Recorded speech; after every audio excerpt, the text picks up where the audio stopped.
अस्सलाम वालेकुम। वालेकुम सलाम। जी मेरी कौन बहन? जी मैं पूछना चाह रही थी कि मेरी अम्मी है, उनके घुटनों में ना बहुत ज्यादा दर्द रहता है। डॉक्टर कहते हैं कि उनको ऑपरेशन चाहिए, बिकॉज वो जो होता है ना खाटलेज वो खत्म हो चुकी है उनकी अच्छा। नीज में, तो वो जो ऑपरेशन नहीं करते वो चाहिए। पर मैं पूछना चाह रही थी कोई ऑपरेशन कराने के रिस्क होते हैं ना, सो कुछ आप कुछ बता अम्मी की सकते उम्र हैं कितनी उसके है? लिए? अम्मी की उम्र कितनी है? जी अबाउट 65 है। 65 है। कितना अरसे से अम्मी के घुटनों में दर्द? जी इनको अभी 7-8 साल काफी टाइम हो गया है, काफी टाइम से है। तो घुटनों में से आवाज भी आती है या ऐसे ही महसूस हाँ होता है? जी।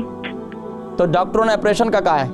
जी वो कहते हैं और कोई इसका नहीं, बिकॉज वो जो कार्टिलेज होती है ना खत्म हो चुकी है इनके घुटनों में से। तो फिर क्या अभी ऑपरेशन नहीं करवाना चाह रहे? क्या चाह रहे हैं आप लोग? मैं नहीं चाहती कि वो करवाए, बिकॉज रिस्क बहुत ज्यादा होते हैं ना, सो उनकी एज भी है ना, सो आप जो कुछ बता सकते हैं उनके लिए। मैं बतलाता हूँ, प्रोग्राम देखें। बहुत शुक्रिया, जज़ाकुमुल्लाह। फरमा रही थी कि मेरी अम्मी के घुटनों में दर्द रहता है, और इसके साथ ही एक और हमारे कॉलर है 5वें, वो बता रहे थे कि उनको मोहम्मद अफजल साहब, उनको घुटनिया का दर्द है और अर्थराइटिस भी है 20 साल से। देखें जी, जो घुटनों की तकलीफ़ है, कमर की तकलीफ़ है, यानी कि जोड़ों का दर्द है, इसके लिए सुभान अल्लाह प्यारे करीम आका अलैहिस्सलातु वस्सलाम की तालीमात में से सुभान अल्लाह बहुत ही प्यारी चीज़ें, यानी कि कलौंजी और इंजीर और जैतून का तेल। अब ये कलौंजी, इंजीर और जैतून का तेल कैसे इस्तेमाल करना है, ये बड़ी प्यारी बात है। देखें जी, कलौंजी और जैतून का तेल, इसका बेहतरीन तरीका ये है कि जैतून के तेल से मालिश करनी है। कलौंजी का तेल और इंजीर सुबह शाम 2 टाइम, ये 41 डेज़ तक इस्तेमाल करें, और इंजीर को गीला करने की ज़रूरत नहीं है।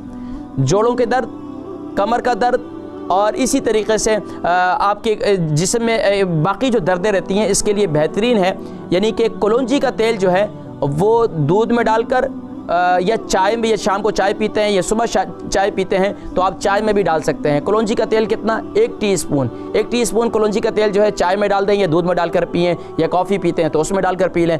इसके साथ जो है वो 2 इंजीर जो है वो सुबह खा लें। इसी तरीके से जो है, और इसके ये जो है सुबह नहार मुँह की बात कर रहा हूँ मैं, नाश्ते के और इसके दरमियान जो है कम से कम घंटे का फासला होना चाहिए। और इसी तरीके से शाम को भी ऐसे वक्त खाएँ कि खाना खाने से 1 घंटा पहले, यानी कि खाना खाने से, रात का जो खाना खाएंगे उससे 1 घंटा पहले, और दोपहर का खाने के 2 घंटे के बाद, 2 घंटे के बाद 3 घंटे के बाद कर लें। यानी कि जो शाम का जिस वक्त मैदा खाली होता है उस वक्त जो है ये अमल करें, और जैतून के तेल से मसाज करें। क्योंकि ये मैं नहीं कह रहा, बल्कि अल्लाह के नबी सल्लल्लाहु अलैहि वसल्लम ने इरशाद फरमाया, शजरतुन मुबारका है, ये कुरान करीम में जिक्र है कि जो इस यानी कि जैतून के तेल को इस्तेमाल करता है तो उसके जोड़ों के दर्द ख़त्म हो जाता है। ये अल्लाह के नबी सल्लल्लाहु अलैहि वसल्लम का इरशाद है। और इसी तरीके से कलौंजी का तेल जो है वो ये यानी कि आप इस्तेमाल करें तो इंशाअल्लाह देखें फिर अल्लाह तबारक व तआला आपको शिफाए कुल्ली नसीब फरमाएंगे।